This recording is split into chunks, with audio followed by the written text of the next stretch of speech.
민수기 6장. 여호와께서 모세에게 말씀하여 이르시되 이스라엘 자손에게 전하여 그들에게 이르라. 남자나 여자가 특별한 서원 곧 나시린의 서원을 하고 자기 몸을 구별하여 여호와께 드리려고 하면 포도주와 독주를 멀리하며 포도주로 된 초나 독주로 된 초를 마시지 말며 포도즙도 마시지 말며 생포도나 건포도도 먹지 말지니 자기 몸을 구별하는 모든 날 동안에는 포도나무 솟아는 씨나 껍질이라도 먹지 말지며 그 서원을 하고 구별하는 모든 날 동안은 삭도를 절대로 그의 머리에 대지 말 것이라. 자기 몸을 구별하여 여호와께 드리는 날이 차기까지 그는 거룩한즉 그의 머리털을 길게 자라게 할 것이며 자기의 몸을 구별하여 여호와께 드리는 모든 날 동안은 시체를 가까이 하지 말 것이요 그의 부모 형제 자매가 죽은 때에라도 그로 말미암아 몸을 더럽히지 말 것이니 이는 자기의 몸을 구별하여 하나님께 드리는 표가 그의 머리에 있음이라. 자기의 몸을 구별하는 모든 날 동안 그는 여호와께 거룩한 자니라. 누가 갑자기 그의 곁에서 죽어서 스스로 구별한 자의 머리를 더럽히면 그의 몸을 정결하게 하는 날에 머리를 밀 것이니 곧 7째 날에 밀 것이며 8째 날에 산비둘기 2마리나 집비둘기 새끼 2마리를 가지고 회막문에 와서 제사장에게 줄 것이요 제사장은 그 하나를 속죄 제물로 하나를 번제물로 드려서 그의 시체로 말미암아 얻은 죄를 속하고 또 그는 그날에 그의 머리를 성결하게 할 것이며 자기 몸을 구별하여 여호와께 드릴 날을 새로 정하고 1년 된 순양을 가져다가 속건제물로 드릴지니라. 자기의 몸을 구별한 때에 그의 몸을 더럽혔은즉 지나간 기간은 무효니라. 나시린의 법은 이러하니라. 자기의 몸을 구별한 날이 차면 그 사람을 회막문으로 데리고 갈 것이요 그는 여호와께 헌물을 드리되 번제물로 1년 된 흠없는 순양 1마리와 속죄제물로 1년 된 흠없는 어린 암양 1마리와 화목제물로 흠없는 순양 1마리와 무교병 1광주리와 고운 가루에 기름 섞은 과자들과 기름 바른 무교 전병들과 그 수제물과 전제물을 드릴 것이요 제사장은 그것들을 여호와 앞에 가져다가 속죄제와 번제를 드리고 화목제물로 순양의 무교병 1광주리를 아울러 여호와께 드리고 그 소제와 전제를 드릴 것이요 자기의 몸을 구별한 나시린은 회막문에서 자기의 머리털을 밀고 그것을 화목제물로 밑에 있는 불에 둘지며 자기의 몸을 구별한 나시린이 그의 머리털을 민 후에 제사장이 삶은 순양의 어깨와 광주리 가운데 무교병 하나와 무교전병 하나를 취하여 나시린의 2 손에 두고 여호와 앞에 요제로 흔들 것이며 그것과 흔든 가슴과 받들어 올린 널쩍다리는 성물이라 다 제사장에게 돌릴 것이니라. 그 후에는 나시린이 포도주를 마실 수 있느니라. 이는 곧 서원한 나시린이 자기의 몸을 구별한 일로 말미암아 여호와께 헌물을 드림과 행할 법이며 이 외에도 힘이 미치는 대로 하려니와 그가 서원한 대로 자기의 몸을 구별하는 법을 따라 할 것이니라. 여호와께서 모세에게 말씀하여 이르시되 아론과 그의 아들들에게 말하여 이르기를 너희는 이스라엘 자손을 위하여 이렇게 축복하여 이르되 여호와는 내게 복을 주시고 너를 지키시기를 원하며 여호와는 그의 얼굴을 내게 비추사 은혜 베푸시기를 원하며 여호와는 그 얼굴을 내게로 향하여 드사 평강 주시기를 원하노라 할지니라 하라. 그들은 이같이 내 이름으로 이스라엘 자손에게 축복할지니 내가 그들에게 복을 주리라. 아멘. 이스라엘 백성들 중에는 나시린이라고 하는 사람들이 있었습니다. 나실이라는 말은 히브리어로 분리시키다 라는 뜻을 가진 나자르라고 하는 동사에서 파생된 단어입니다. 그런데 이 나시린이라고 하는 사람은 우리가 생각하는 것처럼 대단한 사람들이 아니었습니다. 그저 평범한 사람들이었죠. 즉 이스라엘 백성들이면 누구나 나시린이 될 수 있었다는 뜻입니다. 오늘로 말하면 평신도로서 주의 종이 될 수 있는 것과 마찬가지였습니다. 우리 주변에 그렇게 목사님들이 되신 분들이 있잖아요. 교회의 집사의 직분을 가지고 있다가 목사님 되신 분도 있고, 저처럼 또 일반 대학교 다니고 또 하나님의 부름을 받아 신대원을 또 졸업하고 신학을 공부를 해서 나중에 전도사 또 목사고시를 합격해서 목사님이 되고, 이러한 것과 마찬가지로 이스라엘 백성들이면 누구든지 나시린이 될 수 있었다는 뜻입니다. 놀라운 사실은 이스라엘이 위기에 빠졌을 때 이스라엘을 구원한 사람들은 바로 이 나시린이었다는 것입니다. 성도 여러분, 평범한 우리들이라도 주님의 택한 자녀가 되고 성령을 받게 되면 우리뿐 아니라 위기에 빠진 나라와 민족까지도 구원할 수 있는 훌륭한 믿음의 사람이 될 줄 믿습니다. 여러분, 우리 성경을 보면 누가 그랬습니까? 사사시대 때 삼손이 그랬잖아요. 삼손 나시린입니다. 기드온도 그랬습니다. 이 사람들 모두 그 레위 지파 아닙니다. 평범한 그러한 지파의 한 가정의 자녀들이었어요. 그런데 주의 성령이 임하고 하나님 앞에 은혜를 받고 나서 결단을 하니까 그 시대를 구원하는 위대한 지도자가 될 수 있었죠. 그렇다면 우리도 어떻게 되겠습니까? 똑같습니다. 우리도 하나님께 택함받고 부름받고 성령받고 은혜받고 그리고 하나님 앞에 은혜 받은 대로 결단하게 되어지면, 믿음으로 살고 하나님의 영광을 위해 살겠다 한다면 시대를 구원하는 위대한 지도자가 되는 것처럼 우리도 하나님 앞에 위대하게 쓰임받는 여러분들, 자녀들이 될 줄 믿습니다. 그럼에도 불구하고 다시 한번 말씀드리지만 평신도와 나시린이 다른 한 가지가 있었죠. 뭡니까? 나시린 모두 하나님으로부터 은혜를 받고 하나님의 영을 받고 그 나름대로 하나님 앞에서 최소한 작은 한 가지의 약속을 하나님께 분명히 한 사람들이었다는 것입니다. 나시린이라고 해서 결혼을 못하거나 직업을 가지지 못하거나 한 것은 없습니다. 단 자기가 하나님 앞에서 한 약속 때문에 몇 가지 거룩한 제약을 받았다는 것입니다. 반대로 말하면 몇 가지 말고는 다른 모든 것을 다른 사람들처럼 할 수 있었다는 말입니다. 그렇다면 나시린은 도대체 무엇을 하는 사람이며 나시린이 서원을 할 때에는 어떤 경우에 하는가 우리가 한번 살펴볼 필요가 있습니다. 나시린이 되는 경우, 첫 번째, 하나님의 은혜를 받았을 때입니다. 어려운 일에 부딪히게 되거나 절망하고 낙심하게 될 때, 예를 들면 죽을 병에 걸리게 되었다든지 자신의 전 재산을 다 잃어버리게 되었다든지 혹은 자녀가 죽게 되었다든지, 이러한 인생의 삶 가운데 절체절명의 위기 가운데 빠질 때, 어떠한 인생의 벽에 부딪혔을 때, 더 이상 가망이 없다고 느낄 때, 그때 우리들이 무엇을 찾습니까? 하나님을 찾잖아요. 하나님의 은혜를 갈망합니다. 하나님의 구원의 손길을 기대합니다.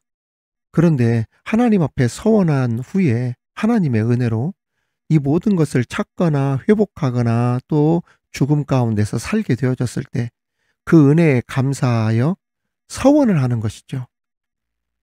그 은혜를 잊지 않고 하나님 앞에 나아가 무슨 서원을 하냐면 나시린의 서원을 하는 것입니다.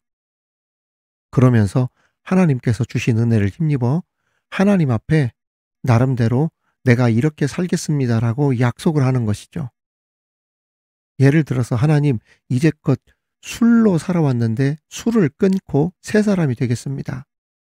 하나님, 그동안 교회 다닌다고 하면서도 주일 성수 제대로 지키지 못했는데 주일 잘 지키겠습니다. 하나님, 그동안 주일 성수 잘했지만 새벽 기도를 못했습니다. 이제부터는 새벽 기도뿐 아니라 중보적 기도까지 올려드리며 살겠습니다. 하나님, 이렇게 오랫동안 신앙생활을 하면서도 정직한 11조 한번 못했는데 이제부터 11조 생활 잘하겠습니다. 이렇게 서원하는 것처럼 하나님 앞에 서원을 하는 거죠. 하나님은 이를 굉장히 중요하게 바라보시면서 주목하셨습니다. 그래서 나시린의 서원을 하는 사람들 가운데 하나님은 성령의 능력을 주셔서 큰 일을 행하게 하셨는데 그 사람들이 모두 사사기에 나오는 영웅들이었던 것이죠.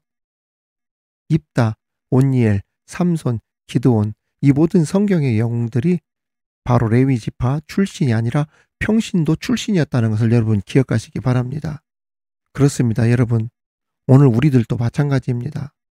큰 은혜를 받고 큰 축복을 받아도 그 은혜를 잊어버린다면 크게 쓰임받을 수 없습니다. 힘들고 어려운 시간과 환경들을 극복하게 해주시고 오늘 이러한 은혜 가운데 살게 해주신 하나님의 사랑과 은혜를 기억하면서 하나님, 제가 이제 남은 평생 하나님께 어떻게 살겠습니다. 이렇게 다짐하고 최소한 이런 약속을 하나님께 해야 되는 거예요. 이러한 자들을 통해 하나님은 능력을 주시고 더 큰 일을 할 수 있도록 모든 삶 가운데 필요한 것들을 제공해 주시고 도와주시고 부어주시고 회복시켜 주시고 채워주신다는 거예요. 그러한 삶의 간증들이 있으셔서 정말 남은 평생도 주님 앞에 크게 쓰임받을 수 있는 저와 여러분이 되기를 바랍니다. 그렇다면 나실인이 필수로 지켜야 했던 몇 가지를 한번 살펴보도록 하겠습니다. 첫째, 포도주와 독주를 멀리 했다는 겁니다. 오늘 말씀 민수기 6장 3절에 보면 포도주와 독주를 멀리하며 포도주의 초나 독주의 초를 마시지 말며 포도즙도 마시지 말며 생포도나 건포도도 먹지 말지니 되어 있죠. 나실인의 가장 중요한 규칙 중에 하나는 독주를 마셔서는 안 되는 것이었습니다. 에베소서 5장 18절에도 보면 술 취하지 말라 이는 방탕한 것이니 오직 성령의 충만함을 받으라 이렇게 기록되어 있습니다. 그런데 궁금한 것은 술은 술이라지만 건포도와 생포도까지 먹지 말라? 이건 너무 심하지 않은가 생각이 듭니다.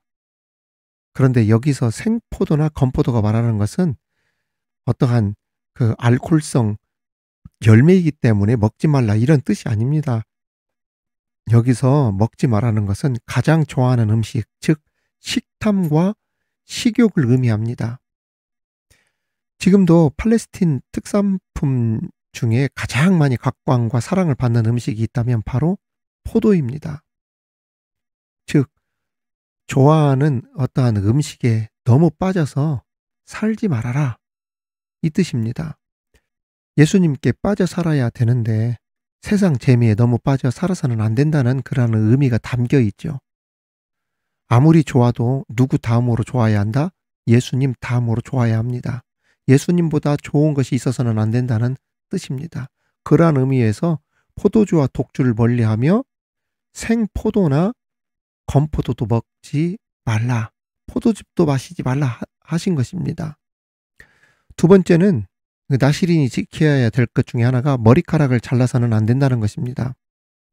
민수기 6장 5절에 보면 그 서원을 하고 구별하는 모든 날 동안은 삭도를 절대로 그의 머리에 대지 말 것이라. 자기 몸을 구별하여 여호와께 드리는 날이 차기까지 그는 거룩한즉 그의 머리털을 길게 자라게 할 것이며 이렇게 되어 있습니다. 나실인 기간 동안에는 절대로 머리를 자를 수 없었습니다. 평생 나실인인 경우에는 한평생 머리카락을 자를 수 없었던 이야기죠. 여러분, 이 머리카락이 무엇을 상징할까? 옛날엔 머리가 주인을 상징했습니다. 우리 어르신들, 우리 할아버지, 우리 조상님들은 뭘 자르지 않았어요? 상투를 자르지 않았어요. 고종 황제 때 이 단발령 때문에 나라가 얼마나 시끄러웠습니까? 또 여인들이 처녀로 있다가 결혼하면 무엇을 질렀습니까? 비녀를 질렀어요. 머리카락 안 잘랐습니다. 이 비녀를 찔렀다는 이야기는 뭐냐? 이 여인에게 주인이 있다는 뜻이에요. 이 비녀가 찔렀다는 얘기는 남편을 넘어서서 내 몸에 주인이 있다는 뜻입니다. 그래서 머리카락을 함부로 하지 않았어요. 결혼하지 않은 여인들이 최근에 우리 그 이재명 대통령께서 그 중동의 아랍에미레이트에 방문했을 때 여러분들 깜짝 놀란 장면 보셨을 겁니다. 결혼하지 않은 여인들이 히잡을 쓰지 않고 막 머리를 막 산발을 한 머리를 막 흔들면서 막 좀 죄송합니다만 미친 여자처럼 머리 막 흔들었잖아요. 머리카락을. 이 머리카락을 남에게 보여주는 것은 단순한 의식이나 표현 정도가 아니에요. 주인처럼 여긴다. 최고의 환대, 아무에게나 보여주지 않는 최고의 손님에게나 보여줄 수 있는 최고의 표현인 것입니다. 그렇습니다. 머리카락이 때로는 엄청나게 큰 의미가 담겨 있는 거예요. 여성들이 잘 지내다가 남자 앞에 감정을 머리 스타일로 표현하는 경우도 있잖아요. 갑자기 긴 생머리였다가 짧은 단발로 나타나는 경우가 있어요. 이때는 무슨 의미가 있다고 합니까? 절규의 의미가 있다고 하잖아요. 마찬가지로 머리카락을 기르는 사람은 이스라엘 중에 하나님이 나의 주인입니다. 하나님께 바쳐진 사람입니다. 이 뜻입니다. 그러니까 머리카락을 나시린이 자라지 않았다는 말은 난 지금 하나님과 열애 중이야. 모든 삶의 중심이 하나님이야. 나는 그러한 사람이야 라고 하는 일종의 의미심장한 표시가 이 머리카락이었던 것입니다. 그래서 나시린들은 머리카락을 자를 수가 없었던 것이고요. 마지막으로 나시린은 시체를 가까이 하지 않았습니다. 오늘 민수기 6장 6절 7절 말씀을 보시면 자기의 몸을 구별하여 여호와께 드리는 모든 날 동안은 무엇을 가까이 하지 말 것이요? 시체를 가까이 하지 말 것이요. 그의 부모, 형제, 자매가 죽은 때라도 그로 말미암아 몸을 더럽히지 말 것이니 이는 자기의 몸을 구별하여 하나님께 드리는 표가 그의 머리에 있음이라. 고대 사람들은 죽은 사람을 신성시하는 경우가 있었고 이는 죽은 사람을 가까이 하는 것이 영생에 가까워진다는 미신들이 있었기 때문입니다. 그런데 하나님은 시체에 더 이상 남은 것이 없기 때문에 신성하지 않다, 부정하다 그렇게 말씀하셨죠. 그래서 신성시하지 못하게 하셨습니다. 기독교에서는 죽은 자에 대해 영생을 빌거나 하는 것은 합니까 안 합니까? 하지 않죠. 그래서 죽은 조상에게 대한 제사도 합니까 안 합니까? 그래서 하지 않는 거예요. 우리가 추도 예배는 드리죠. 먼저 가신 어른들, 아버지 어머니들에 대한 예의, 그분들의 살아왔던 그 삶을 추억하면서 그분들이 남기고 간 그러한 유산들을 우리가 의미하면서 자녀들하고 담소도 나누고 그 할머니 할아버지를 그 추도하고 그분의 삶을 고결한 삶을 우리들이 추억해 보면서 서로 나누고 이런 것들은 하면서 우리가 추도 예배를 드리면서 이렇게 하지만은 우리가 그 죽은 조상에 대한 제사를 하면서 우리의 영생을 빌거나 그 조상이 우리를 와서 막 무엇인가 우리를 좋은 곳으로 데려가고 이러한 종교적인 의미로 제사를 하지 않는다는 뜻이에요. 시체를 가까이 하지 말라는 말은 하나님의 영이 떠나면 한 줌의 흙과 같이 부패하고 썩어버린다.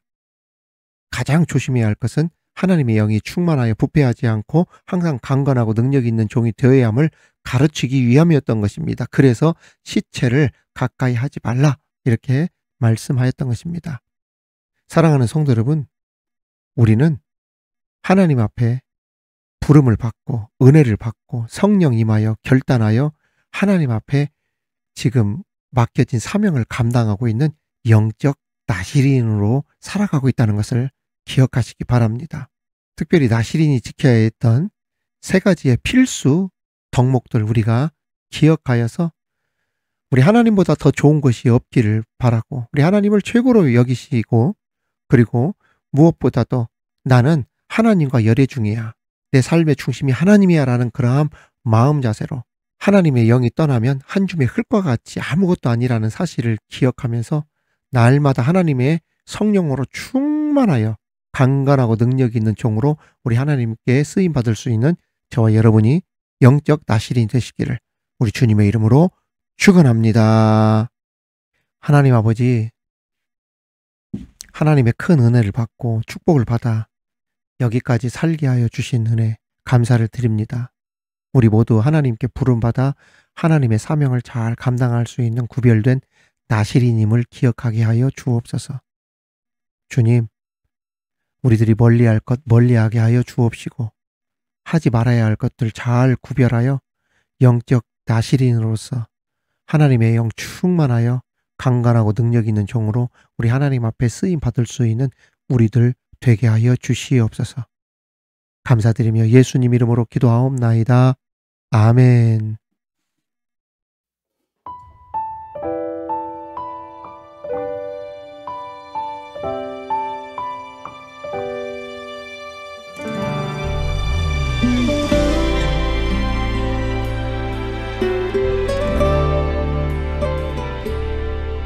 주여 당신의 한마디가 나를 살립니다. 세상 어떤 위로보다 내겐 간절합니다. 주여 당신의 한마디가 날 일으킵니다. 넘어진 나를 붙들어 다시 세우십니다. 오늘도 주 앞에 나와 내 귀를 엽니다. 내게 말씀하셔서 나를 새롭게 하소서.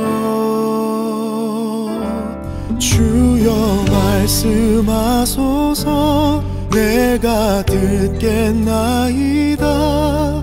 나의 귀를 들이니 주의 눈을 주소서. 주여 말씀하시니 내가 걷겠나이다.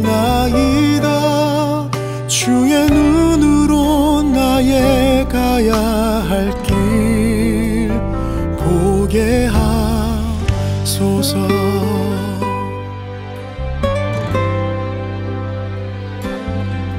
주여 당신의 한마디가 나를 살립니다.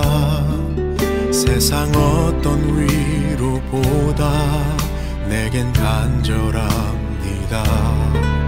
주여 당신의 한마디가 날 일으킵니다. 넘어진 나를 붙들어 다시 세우십니다. 오늘도 주 앞에 나와 내 귀를 엽니다. 내게 말씀하셔서 나를 새롭게 하소서. 주여 말씀하소서. 내가 듣겠나이다. 나의 귀를 들이니 주의 눈을 주소서. 주여 말씀하시니 내가 걷겠나이다.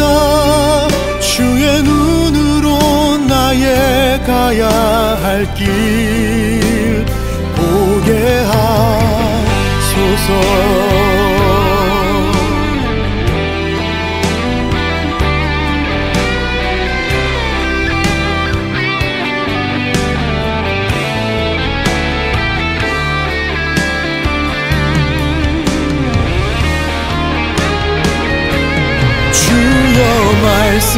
말씀하소서. 내가 듣겠나이다.